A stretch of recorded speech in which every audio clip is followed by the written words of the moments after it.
نام جاوید وطن، صبح امید وطن، جلوه کن در آسمان همچو مهر جاودان.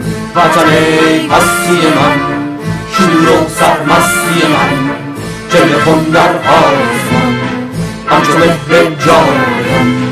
بشنو سوز سخنم که نواگر پیش منم، همه جان و تنم وطنم وطنم وطنم وطنم. بشنو سوز سخنم که نواگر پیش منم، همه جان و تنم وطنم وطنم وطنم وطنم. همه با یک نام و نشان به تفاوت هر رنگ و زمان، همه با یک نام و نشان به تفاوت هر رنگ و زمان. همه شاد و نغمه زنان ز صلابت ایران جوان، ز صلابت ایران جوان، ز صلابت ایران جوان. همه با یک نام و نشان به تفاوت هر رنگ و زمان، همه با یک نام و نشان به تفاوت هر رنگ و زمان. همه شاد و خوش و نغمه زنان ز صلابت ایران جوان، ز صلابت ایران جوان، ز صلابت ایران جوان.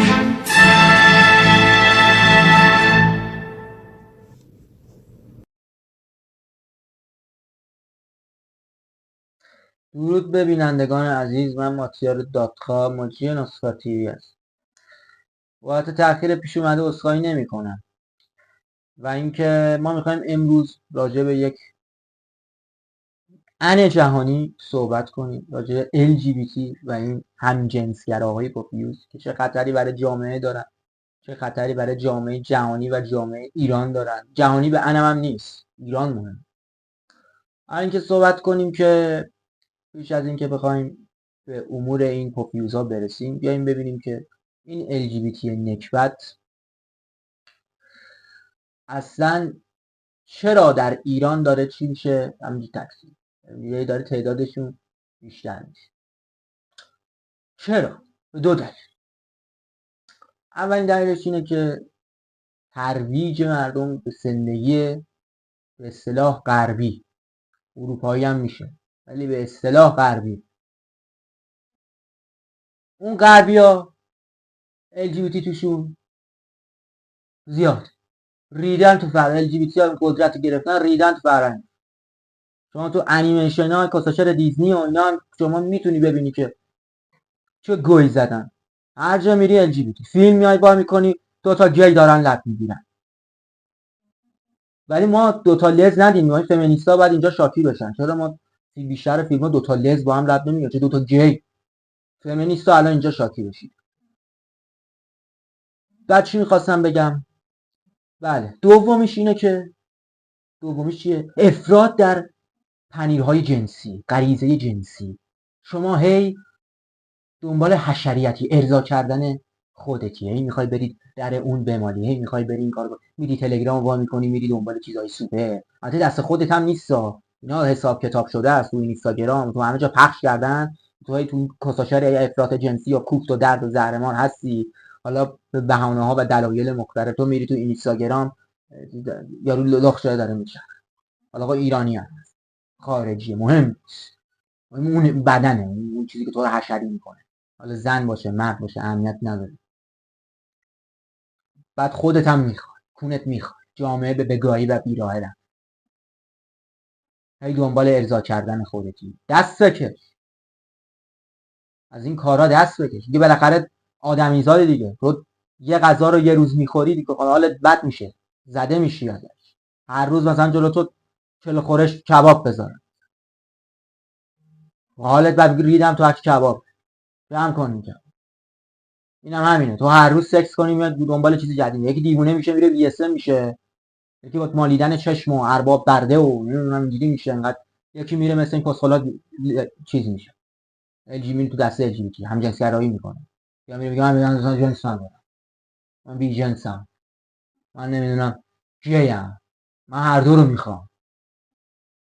خب اینا کثافت کاری جنسیه دیگه، چی نیستش کثافت جنس. هر چیزی جایگاهی داره، هر جا هر کاری داره. اگه بلند میشید مردی میری با مرد. حالا چجوری باید مانعش شه، چجوری باید جلوشو گرفت؟ دو راه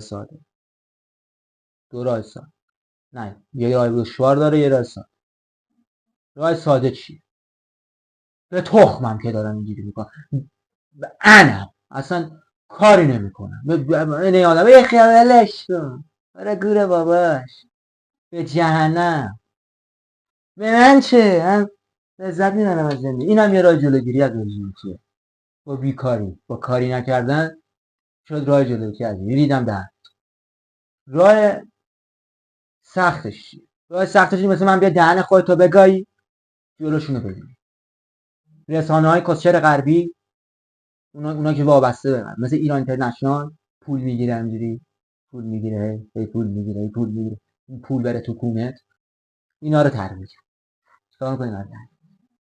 این اینستاگرام، تلگرام، اونا هم نباشن، باز این اینستاگرام هست، تلگرام هست، هر چیزی هست، هر اپلیکیشن، هر چیز تو اونا. حالا ما باید جلو اینا رو بگیریم. چه جوری جلو اینا رو بگیریم؟ اون رو در برنامه بعد بهتون میگم. ولی خب یه ریزه اشاراتی میکنن. باید چیزو بگیریم دست. رسانه رو، قدرت رسانه رو بگیریم دست. باید بر علیهشون و با دلیل، مدرک و سند در علیهشون تولید محتوا کنیم. یعنی چی؟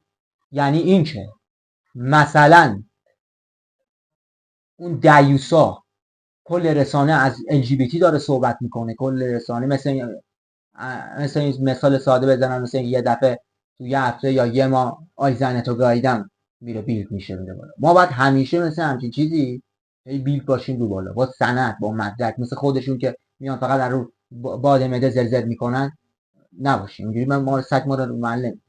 باید تولید محتوا به علیهشون بکنی، تولید محتوا با سند، با مدرک، با دلیل، با توجیه علمی، با هر کوفت و کسوچری، با آقا با مستند، با مستند زن اینا رو بذار. تموم شده. الان شما بلند میشی میری تلگرام اینستا میبینی بچه دیوس 12 ساله طرفدار LGBT، فعال LGBT، ویدیو میگه من LGBT اینجا اهمیت نده. به انم نداریم که نداریم، اما بهتر که نداریم. ریدی تو اکوسیستم زمین رو گایدید، حالا میخواید آدمم بگاید. نر بینه با نر، ماده میره با ماده. خب چه فایده؟ یکی میگه من هر دوش خیلی ضرر داره، خیلی ضرر. مثلا ضررش چیه؟ یکی از ضررش اینه که تولید مثل دیگه نمیشه. نر با نر تولید مثل میتونه بکنه، ماده با ماده تولید مثل میتونه بکنه. شاشیده میشه تو تولید مثل، نسل بشریت و انسان. مگر اینکه بیان با پنیرهای مصنوعی بچه بیارن، اینو بگیرم بکنم این تو، بازم حالت طبیعی خارج میشه دیگه. ریدم تو پنیر مصنوعی، چی مثل طبیعی نمیشه. کون خودش هم آدمیزاد پاره کنه نمیتونه اون خاصیتی که طبیعی داره رو تو مصنوعی ایجاد کنه. حالا یه سری دیو مثل بی، اسم کسچرشون چی بود، BTS، مثل BTS اینا از LGBT حمایت میکنن. من زنن مردن و یه دخترای ما همه یه مش پسری که اون برید واقعا کونیه. ببین این کونی که من گفتم و به یک کونی هم بگی باید بهش بر بخوره. یعنی من این کونی که من گفتم و به یک کسی که واقعا کونی هم بگی باید بهش بر بخوره. فهمیدی؟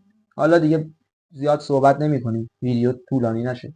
بقیه در ویدیو بعد توضیح داده میشه، بهش میپردازیم به این LGBT های دلغک. از اینکه برنامه رو تماشا کردید، خوش به حالتون که تماشا کردید، آگاه شدید و درود بر ناسوکا. پاینده باد ایران.